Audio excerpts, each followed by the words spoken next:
Warning. The accounts, views and descriptions expressed by the guest are presented for educational and documentary purposes to document newsworthy issues of public concern and to discourage illegal activity, harm or exploitation. The statements expressed are contextual, not promotional, and do not endorse or incite discrimination or violence toward any group or individual. Viewer discretion is advised. Woo.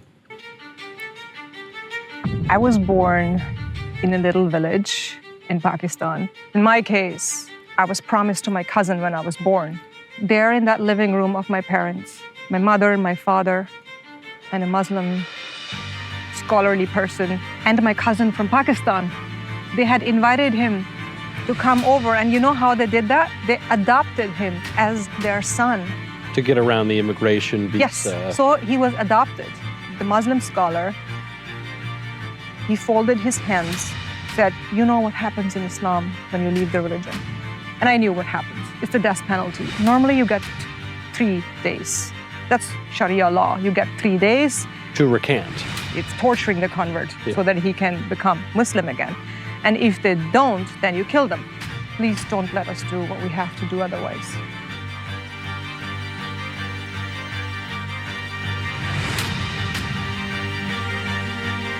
Wow! Let's go.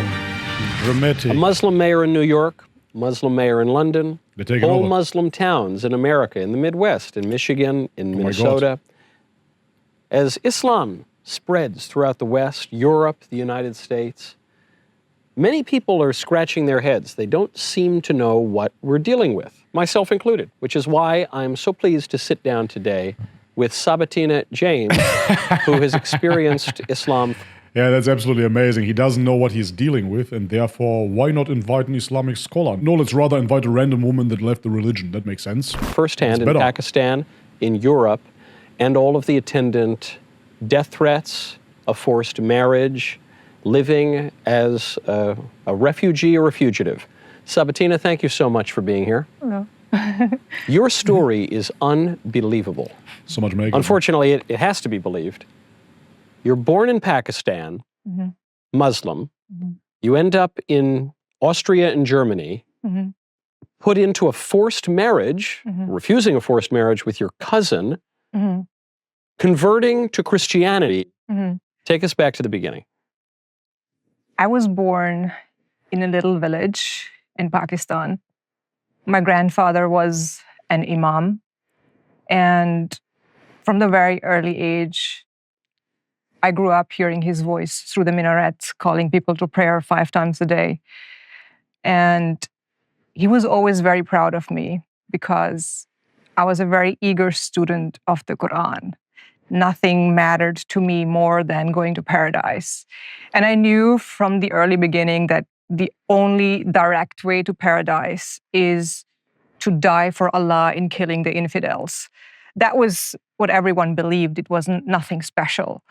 But I tried to please Allah. I mean, I was a child. I just tried. Okay, so wait a second. You as a woman, the most direct way for you to get into paradise would be by killing the infidels. Yeah, that sounds about right. Listen, I'm not going to give you a liberalized version of Islam. Of course, we have martyrdom. So therefore, if you fall in war for the sake of God, of course, we believe that you will enter paradise. Guess who else believes that? Christians? Jews? Yes, they have the exact same belief system. If you die a martyr, you are in the highest ranks of paradise, according to Christianity as well.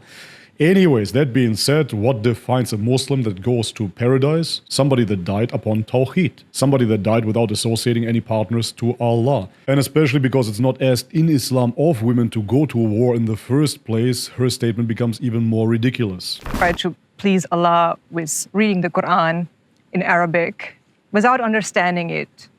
That's how most Muslims read the Quran. Because the Quran is not like the Bible, where we read the Bible, it's God's word, we try to understand it. But we read the Quran in order to memorize it.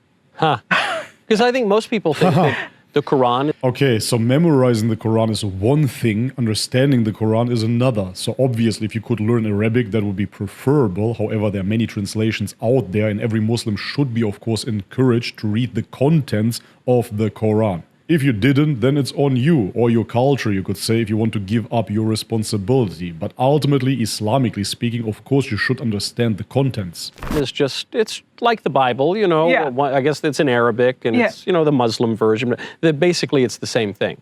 Yeah, no, it is not. But I learned the Quran in Arabic, read the whole thing by the age of 10. And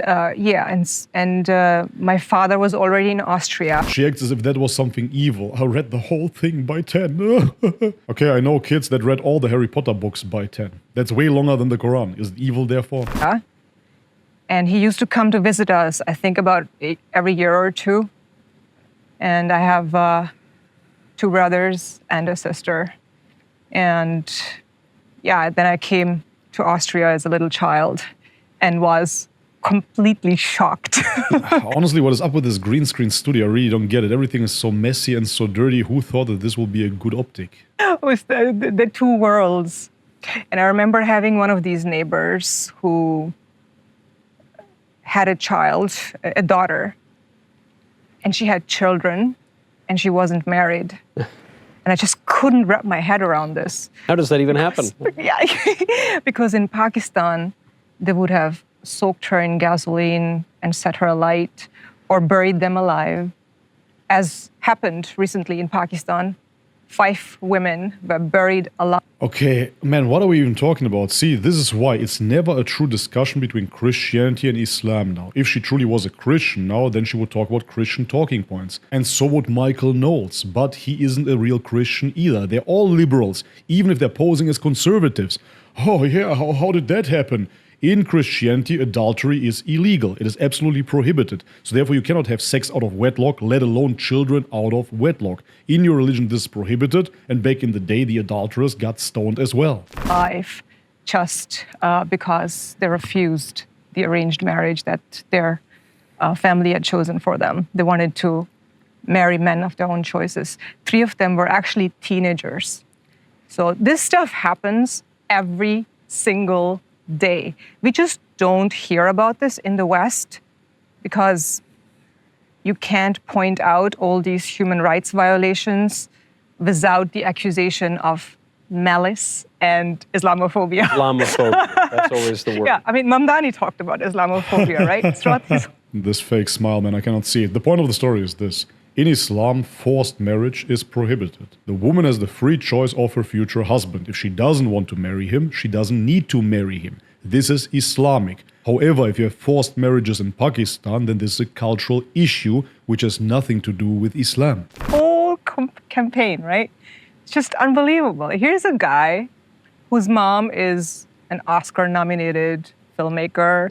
Dad is professor at Columbia. He's mayor of New York. And he's whining about Islamophobia. He's the victim. She looks so evil, and I man. love how he was actually talking You can clearly about tell. some of his aunts, I think. Yes. Who... Zerafui. Like a witch. I think that's what he called it. Kind of That is possessed. the funniest thing, that she's so terrified taking the train or something because, you know, the vicious New Yorkers would just come and probably attack her.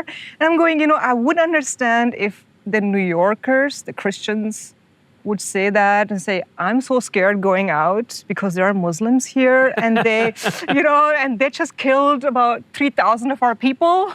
Yeah. But they don't do that. You know what's very strange? In New York, I'm in New York originally, New York on 9/11. After 9/11, the public opinion of Islam in America increased. Yeah. It's not that it decreased. It's not that there was Islamophobia. It was totally the opposite. Yeah, There was more Islamophilia. Yeah, I know. But it seemed like... Yes, because they actually started researching Islam and they looked into who did 9/11. But that's all I'm going to say here on YouTube, of course. A lot of Americans, still seems like it today, don't really seem to know what Islam is, Yes. But what she does. political Islam's goals are, what any of it means. Yeah. Yes. But you So two know. you're in Austria. Yes. Thank God we have those 2 experts now and they're going to tell us exactly what Islam means. You're confused Amazing. as to why your neighbor good. wasn't burned alive for having a child out of wedlock. Yeah. How old are you at this point? Because I was about 9 or 10, yeah. So, yeah, and so this village where we landed was Yeah, very it Catholic. should be confusing that they had a child out of wedlock, and for you, Michael, allegedly a conservative, it should be confusing as well. Like, we were the only Pakistani Muslim family there. And they were very proud of their faith. And the one thing, the first thing you notice coming, the first revelation of Christianity, to me anyways, was Jesus on the cross. Present in every classroom. You go hiking, that's a big thing in Austria, right? And all the trails, you go to people's houses, in the living rooms, you would have the cross. And so they were really very proud. That's why you shouldn't migrate to those countries And of disbelief. Certainly, the first seeds were sown there for my later conversion, because when I was in Dedar, where I grew up in this little village, you know, I used to hear the voices of women. They would cry out aloud because they were beaten by their husbands. And the reason they would scream so loud is they wanted help. Police doesn't come. So they're expecting the villagers. Hadith of the Prophet, sallallahu alaihi wasallam, and I'm paraphrasing here, the best amongst you is the one that is the best to his women. A beating in Islam should never be violent either, and therefore if you see in domestic abuse, that is sad, but it has nothing to do with Islam. To help. Yet again, they're And just the talking about their villagers would culture in come, Pakistan. Who but cares? they would surround the victim and accuse her. And when I came to Austria, in this little village, Österreich. every morning in the classroom, the children would surround someone who was beaten and bruised, and they would look up to the victim and pray to him, because that was Jesus on the cross. And that, to me, was the most striking difference between the world shaped by Muhammad and... Yeah, absolutely. That is the Christian world, no matter where you go. We have zero bullying in the West. We have zero bullying in Christian countries. Matter of fact, as she said correctly here, if somebody gets bullied, then they're looking up to him as if it was their God crucified. Oh, poor Jimmy got beaten, and now he's rising after 3 days. What are you talking about, man? I went to a Christian school as well, and we had bullying. Everybody was fighting each other. It's kids. They do that stuff. Love. What the hell, man? So Those loving that was, children, yeah. I always found that very fascinating. She's totally unstable, you can Because tell. I think somehow, even without understanding the theology of Christianity, Jesus on the cross fascinated me. And to this day, I don't need theological books. Just looking and gazing at him on the cross, that to me is Christianity. Yeah, absolutely. That is an emotional response, and we wouldn't expect anything less from a woman. There is absolutely no rationale here, no logic. She doesn't want to even look into theology. Just look at the crucified Jesus, and that's all I need to know. So you're 9 or 10 years old. You have this revelation. Yeah. It's a very tangible one. It's Christ on the cross. Yeah. Do you? I guarantee you, she has zero ideas about the councils, about the Trinity, etc., you name it. Think it's all just maybe emotion. I'll leave Islam. Maybe I'll become Christian. No way. No. It just was this little seed. I was fascinated by it, but no, I was still very proud to be a Muslim, and I read the Quran, and the thing is, in Islam, we do not believe in the core teachings of Christianity, the crucifixion, the resurrection, and divinity of Jesus. We don't believe in it. And the Trinity. And this is fascinating, because a lot of people who I think are struggling to understand Islam, they seem to think that there's a lot of affinity. So sometimes you'll see this on the internet. They'll say, oh, Islam is actually very nice and reverent about Christ or Our Lady. But I remember, I read the Quran when I was young, not as young as you, and I remember the denial of the crucifixion, which made me think about the letter to the Philippians. I think it's the letter to the Philippians, where St. Paul writes, There are many walking now, and I tell you, even weeping, who are enemies of the cross of Christ. Yes. I always found that to be interesting. Yeah. What is it about being an enemy of the cross of Christ? And of course, the cross. Yeah, absolutely. That is so important, of course. Forget about another religion claiming that your God is boiling in his own excrement and that his mother is a prostitute.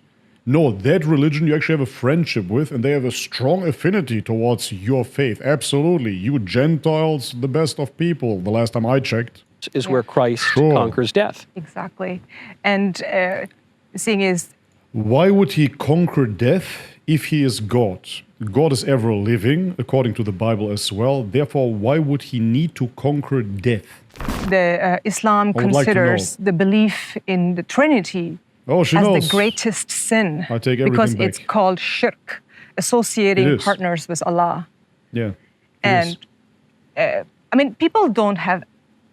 It's actually frightening how little Christians know about. Listen, in Islam, yes, it's true, the Trinity would be considered shirk, polytheism, associating partners with Allah. In Judaism, you have the Shema, which Jesus recites in the Bible as well. Hear, O Israel, your Lord is one. The Torah commands to kill all the idolaters. Under the standard of the Torah, the Buddhists, the Hindus, the Christians, they're all idolaters.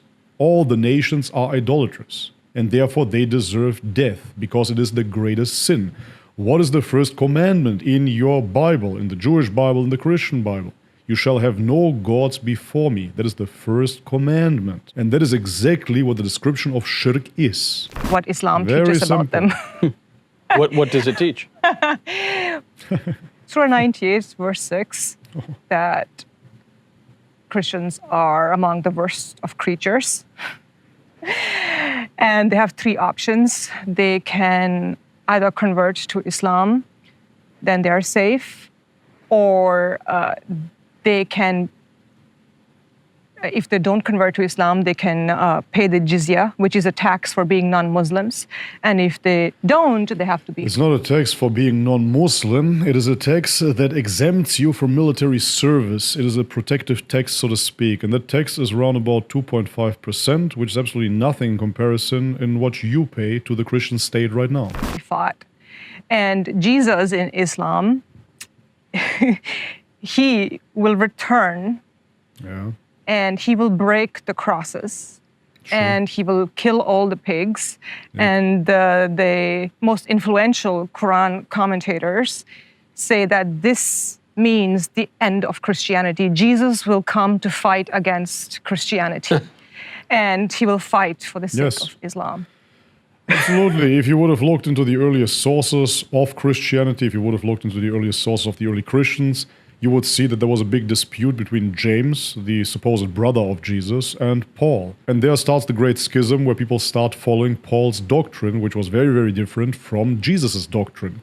And hence, when you say Christianity, of course, you're implying Christianity because of Christ, we're following Christ. But the question is, do you truly? If you really look into it, you will find out that you're actually following Paul. And therefore, obviously, Jesus, when he comes back, would fight against this doctrine that you call Christianity. Because Jesus never said, worship me.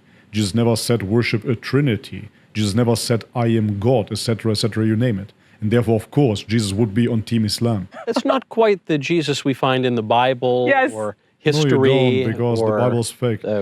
What kind of history? What do you have historically about Jesus? Known by the people who knew him in his sojourn on earth and their disciples. Oh, yeah? So there's a great hostility. You're speaking about the anonymous authors that wrote the Gospels? Those disciples. Christianity in Islam. Yes. Which you're aware of as you're in Austria encountering Christ on the cross for the first time. Yes. Yeah, and then... Encountering Christ on the cross for the very first time. No, she didn't. She didn't encounter Christ on the cross. She saw an idol. That's what she saw. She saw an idol of a man being crucified. That's it. You know, we moved away from this little village. And then I ended up in Linz, which is... close to that, also close to Salzburg. Austria is, we were talking about, you recently went to Salzburg. I was just recently in Austria. Yes, I mean, Austria has no equal among the nations. And I had to say that. Not only because we are Habsburg and Mozart, it's just also stunningly beautiful. Yes. And but so I came to Linz, and in Linz, everything looked different. It felt like it was home to the entire world because all the immigrants went to the big cities. And that classroom looked very different. No one prayed to the man on the cross there. We had Islamic education in the public school. That is normal in Austria. Every public school has Islamic education. Good. And I mean, people are not aware of that. But for example, in Vienna, Muslims have outnumbered Catholics in primary schools. I had no idea because a little bit of the history is that Islam tries to conquer Europe almost immediately, and it makes it to within 150 miles of Paris in 732, Battle of Poitiers. Then they tried again, well, they keep trying it, but they tried again notably in 1571 with the Battle of Lepanto. But then the last of these three great battles was the Battle of Vienna. It was the largest cavalry charge in history. Jan Sobieski happily boots the Muslims back again. And then what you're saying is, well, actually, now they've just invited not only Muslim people in, but Islam to be taught in schools. Yeah, so I don't think... Yeah, even during the time of the Ottoman Empire, you had it in Germany and you had it in Austria as well. Even though they were not under caliphate rule, still sultans were invited and still Muslim mosques were built in those lands. Muslims need jihad to conquer the West. They just need the West to keep apologizing for who they are while they push their agenda. We used to actually make fun of that as Muslims. Evil, you know, how woman. weak the Christians are. And we had a powerful weapon with the accusation of Islamophobia. I mean, in our classroom, we had Turks and Bosnians and Albanians, and then we had the blonde Michael and Michaela who used to come in, and every time they came in, we used to say, "Immigrants out!" And they were just like little lambs. They wouldn't say anything because they knew that if they say something, we would accuse them of racism. Right. And they did not want to be labeled as that. And the only people that stand up to the Muslims are the Russians. The Muslims don't mess with the Russians. My bodyguards were usually Russians later on. I don't trust anyone else. Those Russians are made of pretty tough stuff. Because there are no Muslim Russians, you know? Yeah, I know. I mean, they are. I remember at one lecture, and, you know, unfortunately, my last years in Europe were always with police protection at my public events, and I had these two Russian guards standing here, and some Pakistani Christians wanted to come and have my books, have the book signed, And then he would just not step forward. I was going, "Brother, what's going on?" He said, "He looks so scary." Those are the bodyguards you want to have. Oh my God, what is this? What am I even watching here, man? Okay, move on, come on. The reason why Interesting. Europe got so hooked on immigration. And the thing is this, you know, it's not like she really needs bodyguards if she were quiet about her apostasy. She made it her whole persona. Oh, evil, evil Islam, they forced me into marriage, even though we already established that there is no forced marriage in Islam. If you have cultural problems in Pakistan, sure, speak about it, make it a national issue. But this is not an Islamic issue whatsoever. You as a woman have the free choice to choose your husband. We already said this. But she made this her persona. She made this about Islam. She went out there and now she needs bodyguards. Now she needs protection. Boo-hoo, Crimea River, man. What is the that hell? There was a labor gap, and they invited, after the Second World War, so that's where they invited the first Muslim migrants from Turkey and other Muslim lands. And they thought, oh, they're going to go away once their work is finished. But life was better in Europe, right? And so there was economic prosperity. That's the whole point. So yes, it is true. The Gastarbeiter, this was the word, they got over to Germany. My grandfather was one of them as well. They got over there and started rebuilding the nation. And once they were done, once they produced children there, once they made their money, once they created their houses, etc., obviously they didn't want to go back because this now became home. They worked in Germany for 10, 20 years. After a while, it just becomes your home. But now she, as a migrant, wants to kick those migrants out. They overstayed their welcome. They stayed. Those are the worst kind of migrants, man, I'm telling you. They imported the problems of Islam into the West. She believes she's Austrian now. And on top of that, after the Second World War, obviously a lot of Europeans had been killed, so that's part of the labor gap. And they bring in the Muslims. On top of that, the Europeans stopped having children. So they don't reproduce. The labor problem continues and continues. And whose fault is that, man? Then produce more children. And then they're wondering that we say they're weak. Yes, Europe is weak. Listen, I'm from Europe myself. I come from the Balkan. And I observe this on a daily basis. The people in Europe, especially the white Westerners, they simply don't want to reproduce. One child is enough for me. I don't want to have children. I don't want to get married. It's all about hyper-individualism, so it's your own fault. And God says in your Bible, be fruitful and multiply. This is from the Bible. Therefore, God will reward the people that are actually following His commandments. Very, very simple. The Muslims are fruitful and multiply. They have to support an aging population supported by entitlements and welfare. And the Muslims do have a lot of children. Yes. And so all of a sudden you're seeing a major demographic shift. Yeah, that has been happening. I mean, how many years have I heard living in Austria and Germany don't have children because of climate change? Climate change. Don't have children. And then all of a sudden, how many children the message changed overnight. Angela Merkel was of the opinion we need more people because we don't have enough children. And so instead of encouraging their own women to have more children, they just decided to replace the next generation with Muslim migrants. And this is what has been happening. It's such a victim mentality, man. I absolutely hate this. It's so easy to simply point the finger and say, it's their fault, the elites, the you-know-who, etc., you name it. Sure, but ultimately take responsibility, man. If you want to see a certain demographic change in your country, you cannot keep on crying. Get multiple women, make multiple babies. That's what you have to do. And this is why Islam wins yet again. It is an absolute recipe for success. Let the Christians cry, oh, boo, evil Islam, they can have 4 wives. Yes, you can have 4 wives and you can have instant babies like this. Like this, you can produce much more babies, obviously, than with just one woman. If you can beat it, join it, man. Will be accused, by the way, of an Islamophobic, racist conspiracy theory. Because if you say that populations in the West have been replaced, that is now.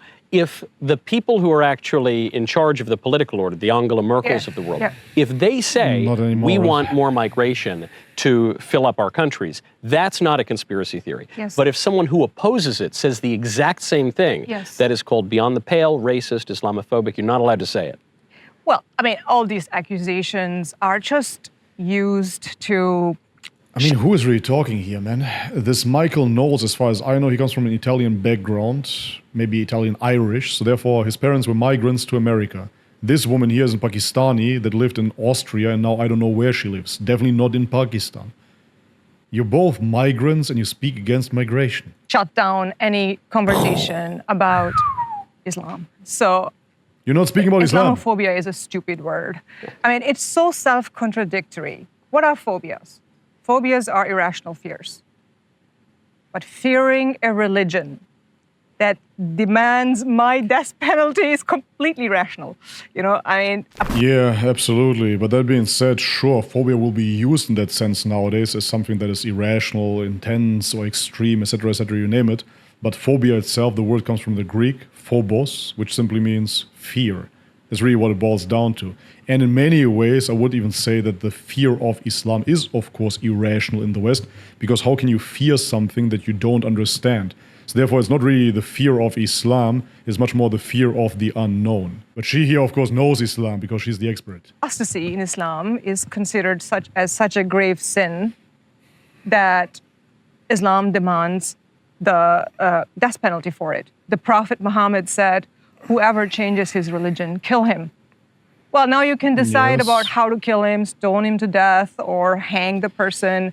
But yeah, we already talked about this a billion times. We are speaking about the death penalty for apostasy in an Islamic state. We're not speaking about the death penalty just being done by anybody on the street to people that simply left the religion.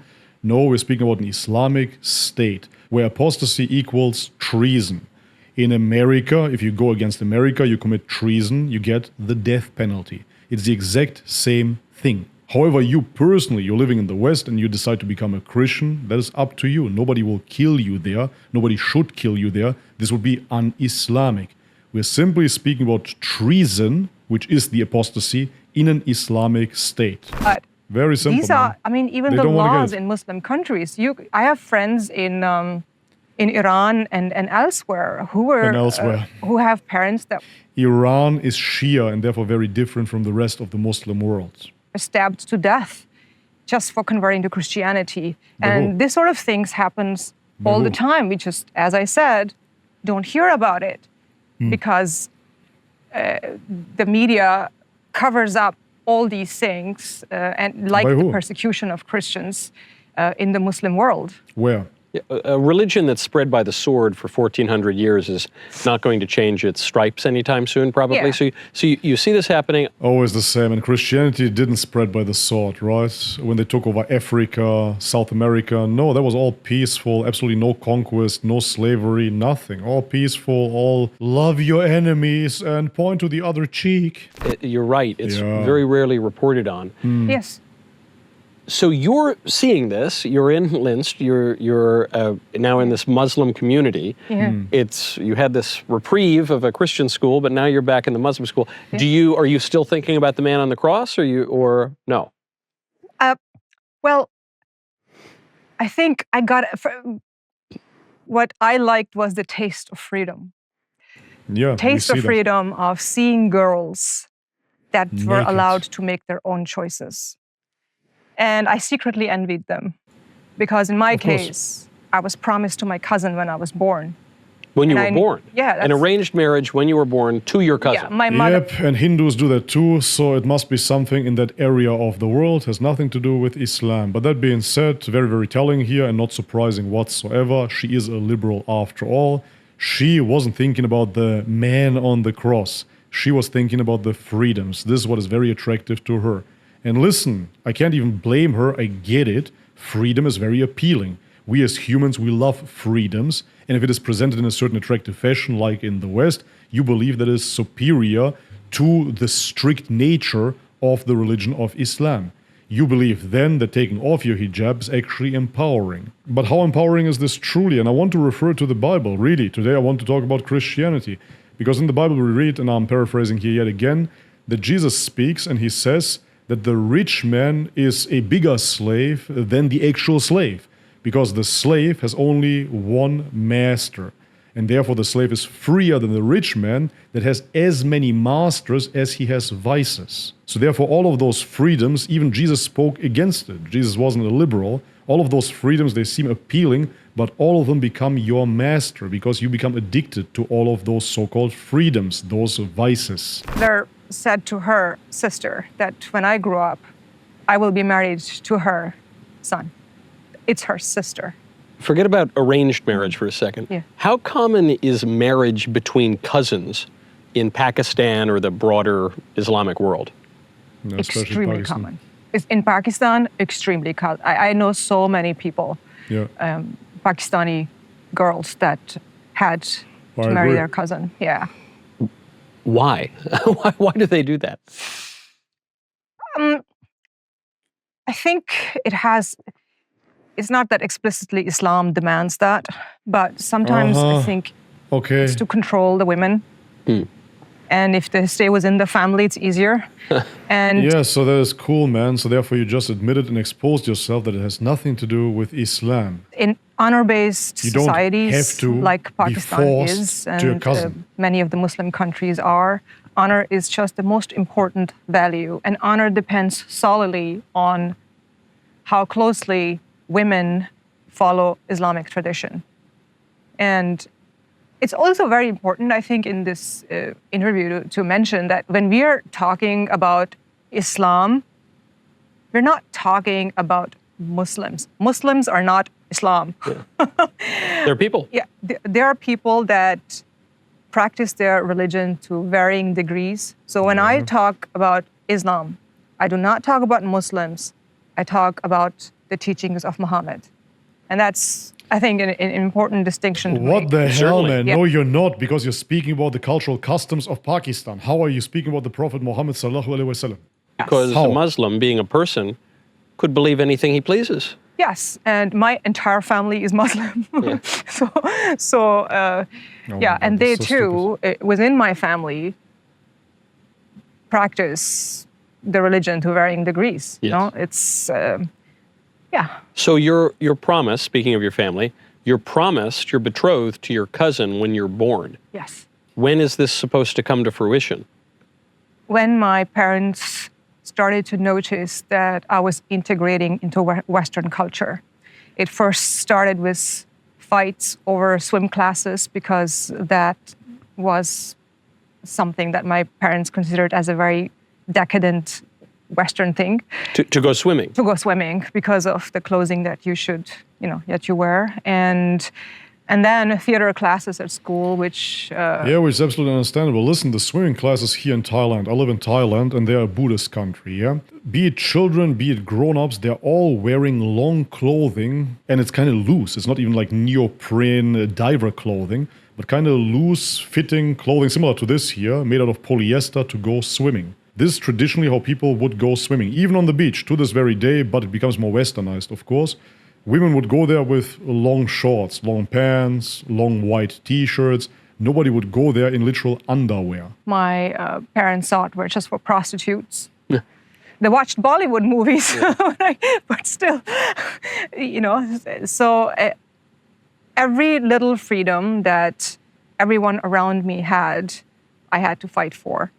And unfortunately, yeah, it's always the same. It was not just arguing. Liberalismo. There was always a lot of violence in my family, and for just something that people don't understand, but I come from a culture where girls are killed over wearing a lipstick. It's something people can't wrap their head around. Even hearing you say that, yeah. Probably people are going to hear girls are punished for wearing lipstick. Or yeah, I mean, give you an example. Yeah. There was a young woman in Pakistan. Her name was Kandil Baloch. She was an online personality, and she dared to take a picture with a Muslim man and posted it online. And her brother saw that is very, very dishonorable, and he murdered her. Okay, then he went to fantastic. prison. Again, this has nothing to do with Islam. All kinds of vigilantism are absolutely prohibited in Islam. You should never take the law in your own hand. I thought you're going to speak about the Quran and Sunnah. No, that's what you claimed. Islam experts. It's so frustrating, and dude. So boring. Always the same crap.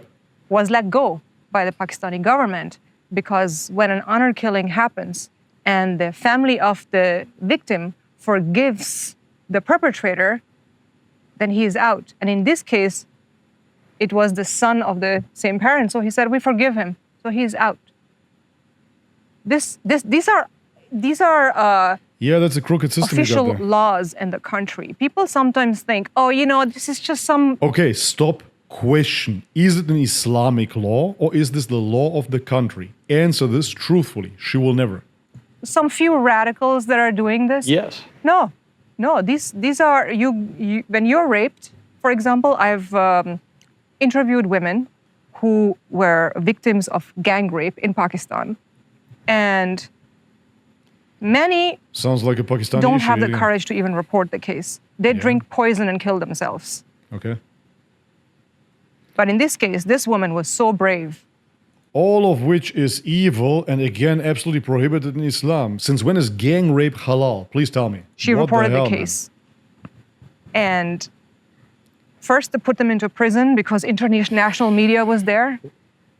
When they were gone, let them all out.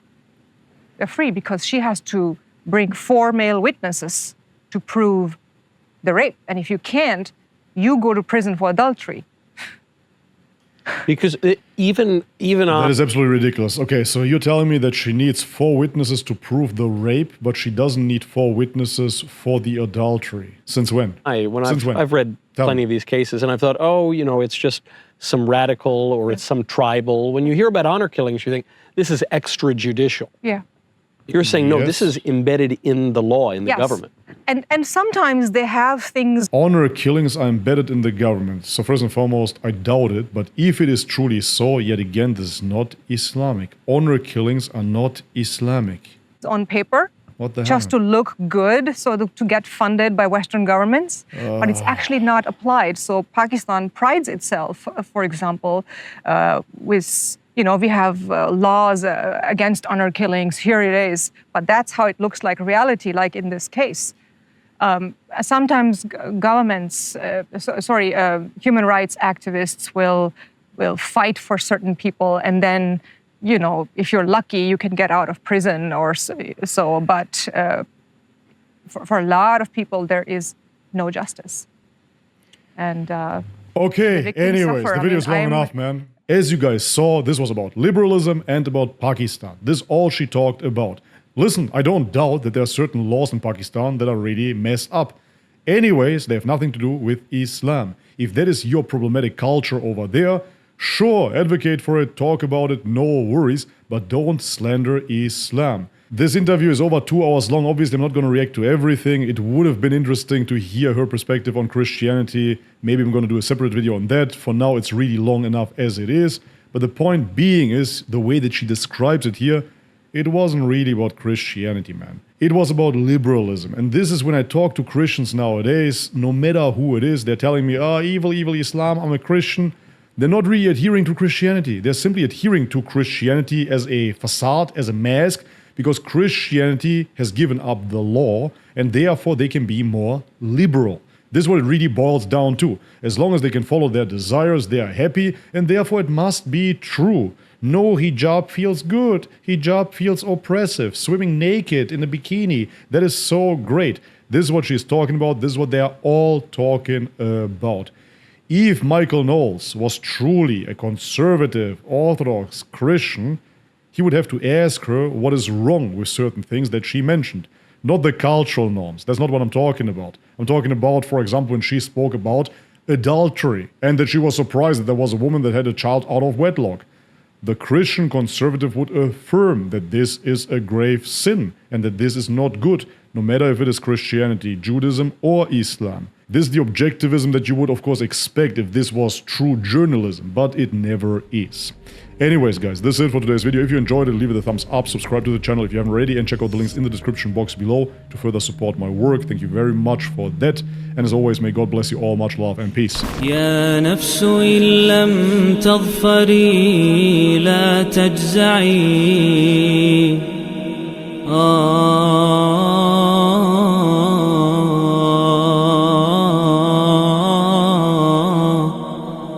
يا نفس إن لم تظفري لا تجزعي وإلى مواعيد جود مولى